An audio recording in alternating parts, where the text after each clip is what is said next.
noches, espero que os encontréis bien, todos vosotros, cuando me veáis. Volvemos a encontrarnos a través de la pantalla.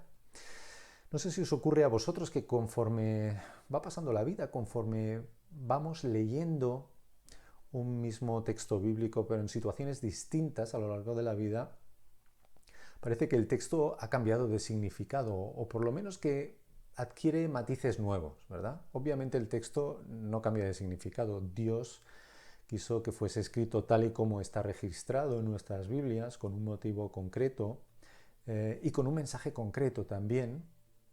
Pero es cierto que toma matices distintos porque nosotros hemos cambiado. Se supone que vamos madurando a lo largo que transcurren nuestras vidas y también porque las circunstancias son distintas. Todo el mundo coincide en que lo que estamos viviendo hoy, la situación tan grave que estamos viviendo hoy, no la ha vivido nadie. Es algo totalmente nuevo, es inédito. Y por tanto, en estas circunstancias, los textos bíblicos, y más en concreto el texto bíblico que vamos a compartir en esta noche, toma ciertos matices. Nos habla de una manera especial a ti y a mí en medio de lo que estamos viviendo. Quiero invitaros a leer en el Evangelio de Marcos, en el capítulo 8, versículos del 1 al 10. Es un texto donde se nos narra la alimentación de los 4.000. Fijaos que no os digo la alimentación de los 5.000, son hechos distintos. Es la alimentación de los 4.000 que solamente se encuentra en nuestro texto, en Marcos y en Mateo, mientras que la alimentación de los 5.000 se encuentra en los 4 evangelios, Mateo, Marcos, Lucas y Juan. Así que yo os invito a leer esta alimentación de los 4.000. Vais a ver que por medio de esta lectura podemos ver cuáles son los intereses de Jesús con respecto a nosotros, cuáles son las preocupaciones de Jesús con respecto a nosotros y por tanto también cuáles son las preocupaciones de Jesús, de Dios, en medio de las circunstancias que estamos viviendo. Vamos a leerlo. En aquellos días, como había una gran multitud y no tenían que comer, Jesús llamó a sus discípulos y les dijo: Tengo compasión de la gente, porque ya hace 3 días que están conmigo y no tienen que comer. Y si los enviara en ayunas a sus casas, se desmayarán en el camino, pues algunos de ellos han venido de lejos. Sus discípulos le respondieron: ¿De dónde podrá alguien saciar de pan a estos aquí en el desierto? Él les preguntó: ¿Cuántos panes tenéis? Ellos respondieron: 7. Entonces mandó a la multitud que se recostase en tierra, y tomando los 7 panes, habiendo dado gracias, los partió, y dio a sus discípulos para que los pusiesen delante, y los pusieron delante de la multitud. Y también tenían unos pocos pececillos, y los bendijo, y mandó que también los pusiesen delante. Y comieron y se saciaron, y recogieron de los pedazos que habían sobrado 7 canastas. Eran los que comieron como 4.000, y los despidió. Y luego, entrando en la barca con sus discípulos, vino a la región de Dalmanuta. Que el Señor bendiga su palabra en nuestros corazones. Yo no sé si a ti te llama la atención, pero a mí, conforme leo estos textos, la alimentación de los 4.000 o la alimentación de los 5.000, me llama la atención que la gente saliese sin recursos, que la gente saliese sin un trocito de pan a seguir a Jesús. Yo creo que es altamente improbable que saliesen sin nada de sus casas. Muy probablemente lo que hicieron fue llevarse algo, pensando que escucharían a Jesús por la mañana, que por la tarde quizás ya estarían en casa o seguirían escuchándole, pero que a todo estirar ya estarían por la noche en casa. Y lo que ocurrió es que el mensaje de Jesús era tan poderoso, su autoridad era tal, había un magnetismo tan grande en él, que sin darse cuenta, escuchando, siguiéndole, no solo estuvieron una mañana o una tarde, sino que llegaron a estar hasta 3 días, nos dice el texto. Es interesante todos los detalles que podemos ver en estos breves versículos, pero a mí me gustaría destacar un par de cosas en cuanto a lo que os decía al principio, al cuidado que tiene Jesús de nosotros y a las, ¿por qué no decirlo así?, también a las preocupaciones que Jesús tenía para con aquellas gentes, pero también tiene para con nosotros. Si nos vamos al capítulo 6, y os voy a invitar que vayamos al capítulo 6 de Marcos, Allá vemos descrita la alimentación de los 5.000. Vemos cuál es la preocupación de Jesús en aquel momento. Fijaos, capítulo 6, versículo 34. Y salió Jesús y vio una gran multitud y tuvo compasión de ellos. Y dice a continuación, porque eran como ovejas que no tenían pastor, y comenzó a enseñarles muchas cosas. ¿Qué vemos aquí? ¿Qué vemos en este versículo 34 del capítulo 6? Lo que vemos es una preocupación espiritual profunda de Jesús por aquellas gentes.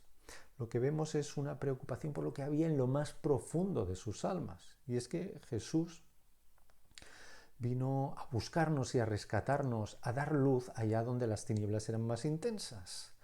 Y donde las tinieblas eran más intensas es en el centro de nuestros corazones, en nuestra espiritualidad. Pero a veces caemos en el error de que esto es todo lo que Jesús vino a rescatar, todo lo que Jesús vino a salvar. Y no es cierto, no es cierto. Vino a rescatarnos en nuestra espiritualidad, en nuestros corazones, sí, sin duda. Pero no solo, fijaos lo que dice, lo hemos leído ya, vamos a volver a leerlo, en el versículo 2 del capítulo 8, en la alimentación de los 4.000. Tengo compasión de la gente porque ya hace 3 días que están conmigo y no tienen que comer.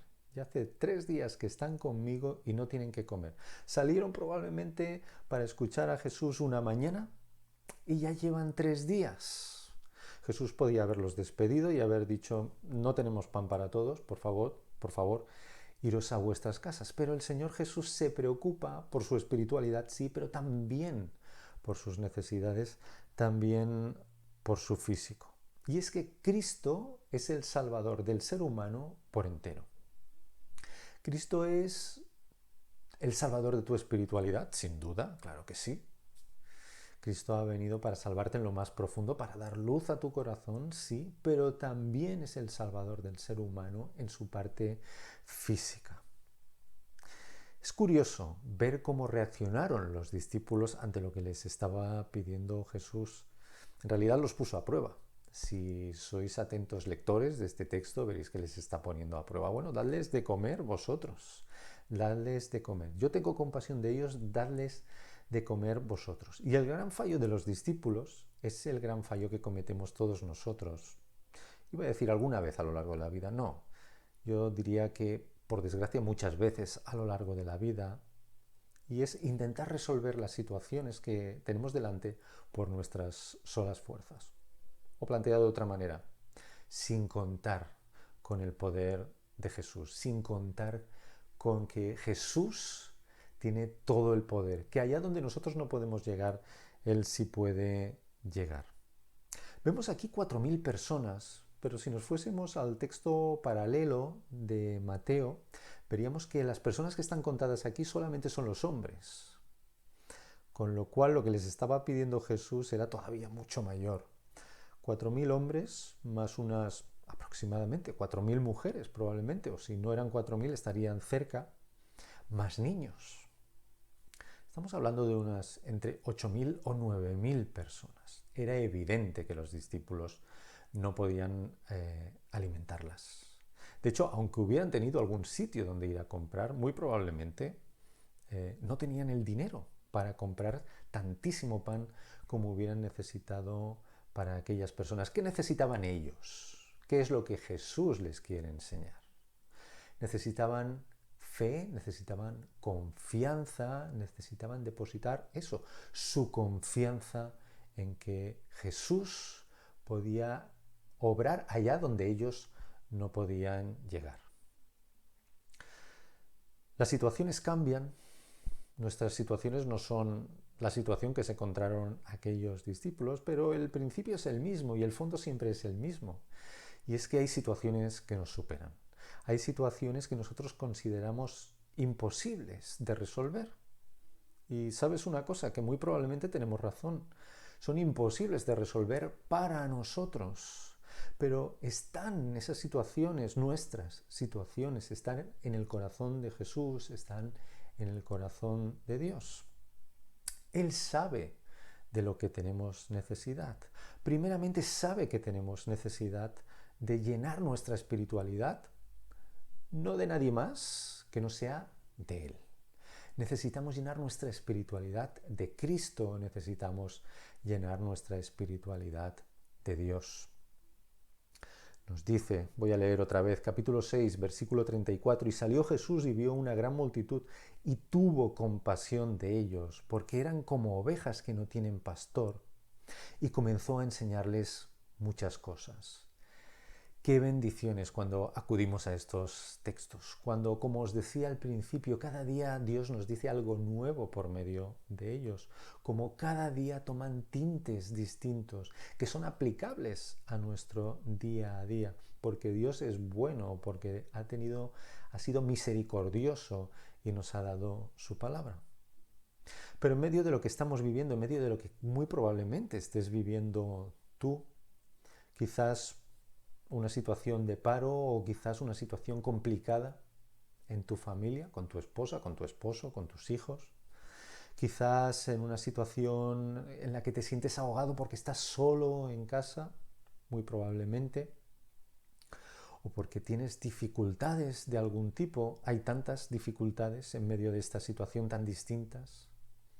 En medio de esta situación, el Señor tiene cuidado de ti. Mírale a Él, refúgiate en Él, confía en Él, porque lo que ves tú no es toda la realidad, porque tú eres limitado, pero Él es ilimitado y tiene todo el poder. Tengo compasión de la gente, porque ya hace 3 días que están conmigo y no tienen que comer. Cristo es nuestro Salvador. No hagas de Él un Salvador pequeño, es el Salvador, el gran Salvador, que nos ha salvado a todos los niveles. Espiritual, sí, pero físico también. Él va a cuidar de ti, seguro va a cuidar de mí, va a cuidar de nosotros, porque Él nos ama profundamente, a todos los niveles. ¿Qué vas a hacer tú? ¿Vas a mirarte a ti mismo? ¿Solo a mirarte a ti mismo? ¿Vas a intentar superar lo que tienes por delante por tus propias fuerzas? ¿O vas a confiar en Él?